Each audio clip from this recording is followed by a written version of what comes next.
So, we're back again. Round 3 is almost upon us, and in the last video, I showed you how bad round 2 was for me, so I have been waiting and longing for round 3 for these very long 2 weeks, so this is come at a very good time. Hope you're all well, and also as excited as I am. At the time of recording this, there's actually only one team sheet out, and that's England's. Recording this on Thursday morning, so there's going to be a fair few teams named today, so we will just have to see if I need some tinkering, and of course if there is masses of changes to my team, then I will upload another video. So as always, stay tuned, like the video, comment down below with your teams and thoughts as well, but also subscribe to the channel. I think it's said that 70% of you guys are not subscribed. So if we can just get all 70% of you, we'd be on 10,000 subscribers. How cool would that be? So turn notifications on, don't miss out on any videos.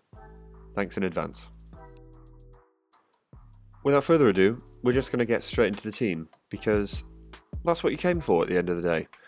So, starting off in the front row, I have Jean-Baptiste Gros, Dan Sheehan and Fischetti.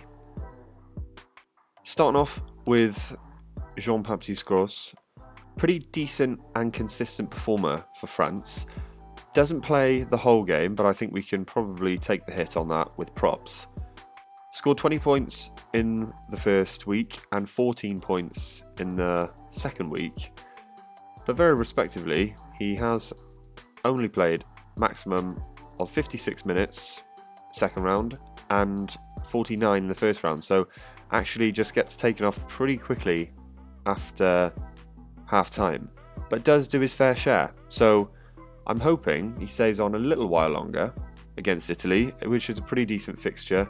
Should have some of the ball, I would say. France, hopefully most of possession, so attacking scrums will be key for them as well. Big French pack, so that's why I've backed him. Dan Sheehan, on the other hand, do we even need an introduction to this guy? Probably not. The only thing I am worried about is, of course I mentioned it in the last team selection video, I did have him in my initial team to start, but he was on the bench. Ronan Keller is obviously out injured, so you would imagine Dan Sheehan would just slot in there as the next starter, which I am sure and hopeful will be the case.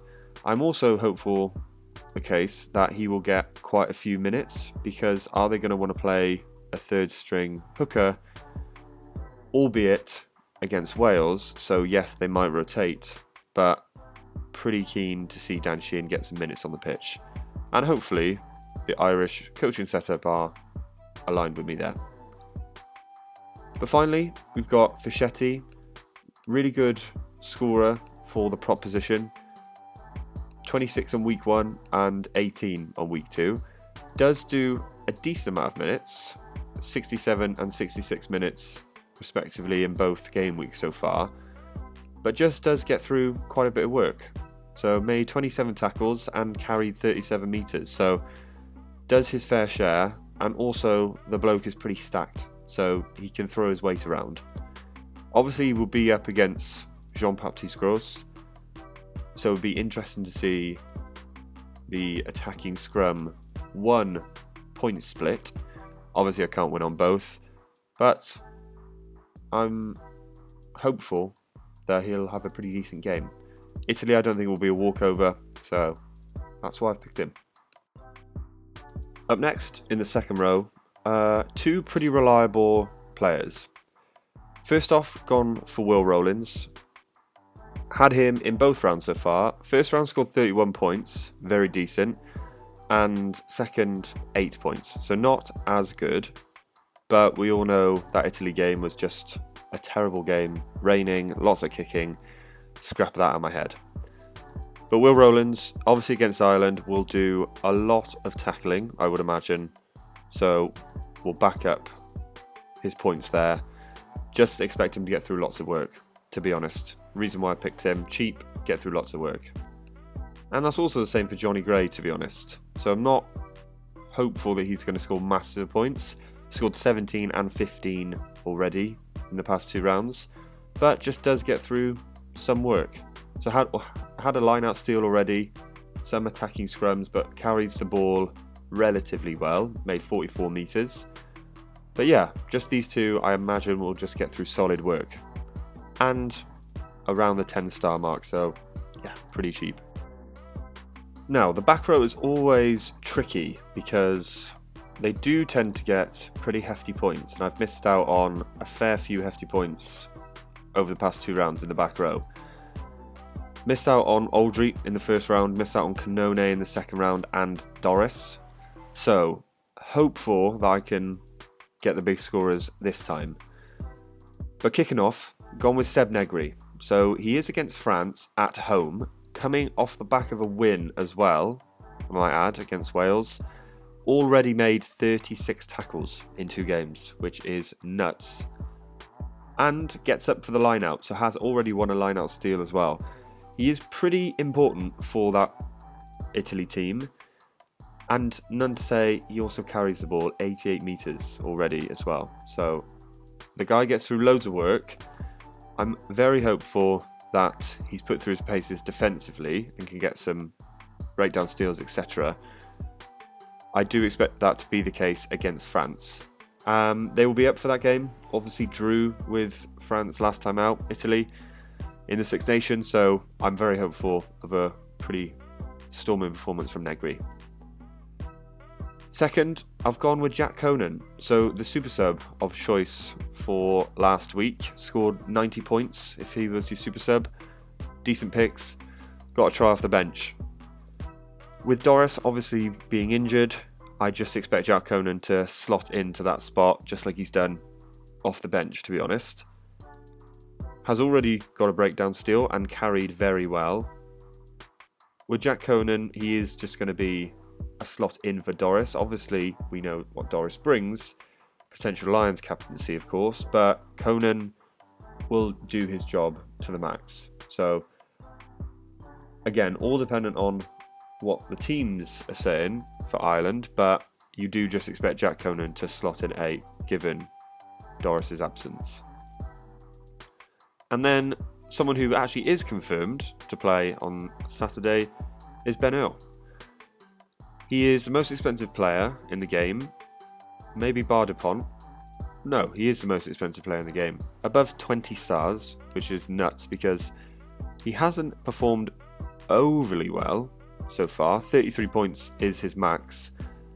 But saying that, he's against Scotland, and if it is true from the England camp, they are re-watching all of the Calcutta Cup losses for the past 5 years. So if that doesn't inspire them to go get the win, I don't know what will. But Ben Earl is obviously in a pretty hefty back row with Curry and Willis, who will definitely share the load.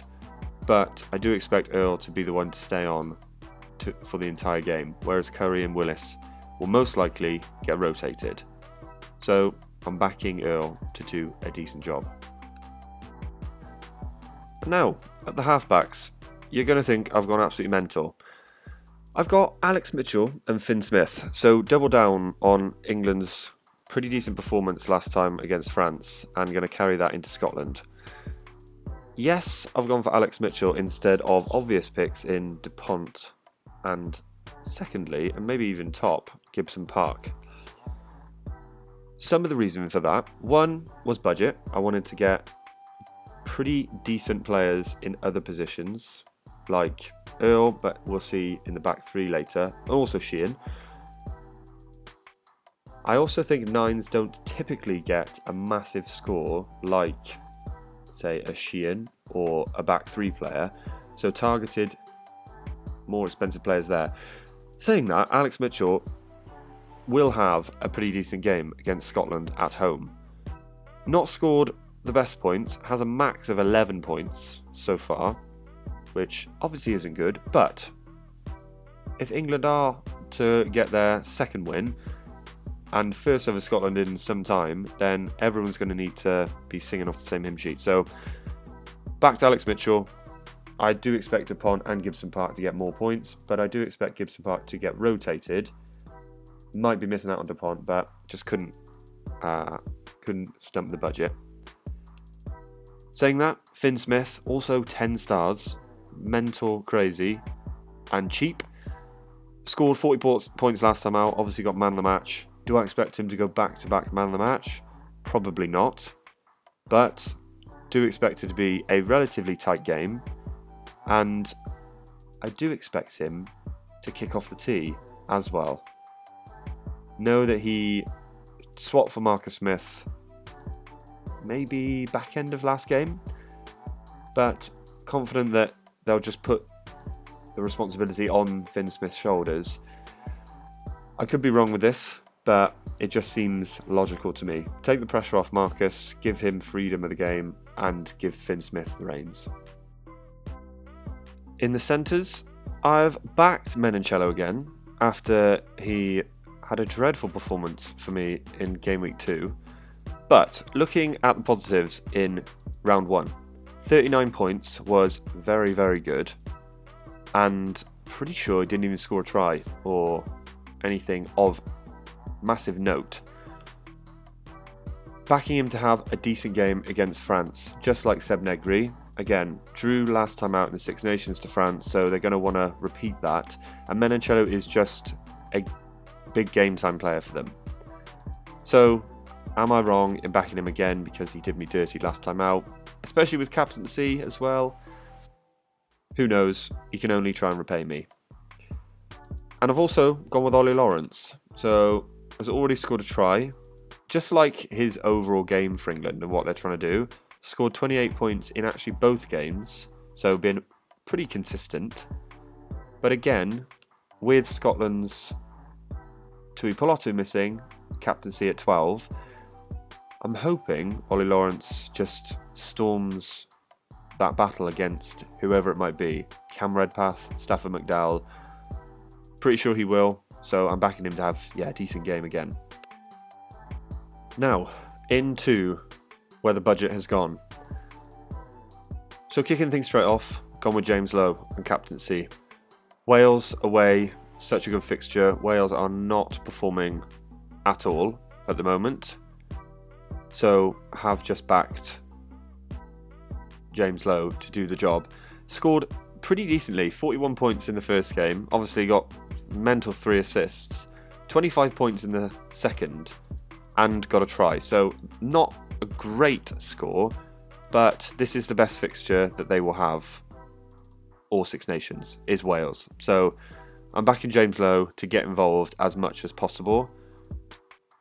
Do I expect him to do it? Of course, he's a big game time player and also rarely gets substituted, so will get 80 minutes more than likely. For reference, got 80 minutes in the second and also the first game so far. Saying that, Toma Ramos is also a very, very good captain pick. Very consistent, 37 and 34 points in both game weeks so far. And like I said, and have said all throughout this tournament, if you want to stick a captain on someone for the whole of the Six Nations, Ramos would be a man. A good fixture in Italy as well. Is it as good as Wales? No, but does get extra points for kicking, etc. And that's why he's in my team. But it was a close call between Lowe and Ramos with captaincy. Went with Lowe for the very decent fixture. And then finally, have snubbed BRA again, maybe to my demise, but have gone with Damien Penaud. So, got a try and assist last time out, and 37 points. I just feel Penaud is more in the game than BRA. Silly to say I know, because BRA has scored 2 tries every game so far, but Penaud gets his hands on the ball a lot more, so has a lot more opportunity to gain some good points. Am I thinking stupid there? Let me know down in the comments, but yeah, gone pretty big with the budget on the back 3. And at this point of recording, I haven't got a super sub. I've got around 12 stars to do so with the current team, but reason why I haven't picked a super sub is because I don't know the teams. I have a spot left for Ireland and also a spot left for France, which I will likely use on my super sub. I'm looking to use it on Ireland, mainly because I think they'll rotate a little bit early against Wales, because the game will probably be done. So I'm looking to target an Irish player, to be honest. But if a pretty decent French one comes up, I think they're also maybe doing a 7-1 split, and Gaël Fickou is back. So it might be that Gaël Fickou comes onto the pitch like 50 minutes as he's back from injury. So that is also an enticing one. But yes, yet to pick a super sub. I will let you guys know, of course, in the form of a video, hopefully. So as always, stay tuned, turn notifications on to not miss out on that. But let me know your thoughts on my team, and also thoughts on captaincy and super sub, as they are the two massive points differentials that are going to matter again this weekend. So I hope you all enjoyed the video, and I'll see you in the next one.